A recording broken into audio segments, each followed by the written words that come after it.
ভীষণই মনটা খারাপ, তবু তোমাদের সঙ্গে একটু শেয়ার করতেছি। দেখো বাইরে দাঁড়িয়ে আছে, বড় দাঁড়িয়ে আছে, আর জিজুরা কাজ করতেছে, ওখানে আমার আপাও আছেন, সবাই এখানে বাইরে কাজ করতেছে আর মানে বর দেখতেছে।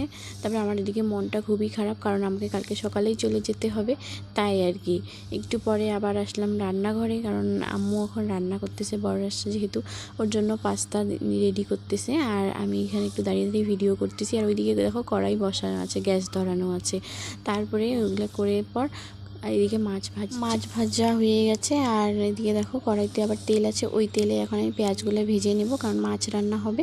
আর আম্মু কাঁঠাল আর পোলট্রির মাংস রান্না করেছে, কারণ বড়মশাই এসে বলেছে যে ও কাঁঠাল দিয়ে পোলট্রির মাংস খাবে, তাই আর কি ওর কাঁঠাল দিয়ে পোলট্রির মাংস ও খুবই পছন্দ করে, তাই আর কি ওদিকে রান্না করা হয়ে গেছে, আর এদিকে মাছটা করলেই হয়ে যাবে। তো আরও দেখি আম্মু এখন কী করে, তারপরে আমি শুধু একটু নাড়াচাড়া করে দিতেছি। তো আজকের ভিডিওটা এখান থেকে, ভালো লাগলে লাইক, কমেন্ট, শেয়ার এবং সাবস্ক্রাইব করে দিও। দেখা হচ্ছে নেক্সট ভিডিওতে, একবারে আমার শ্বশুরবাড়ি থেকে আবার দেখা হচ্ছে।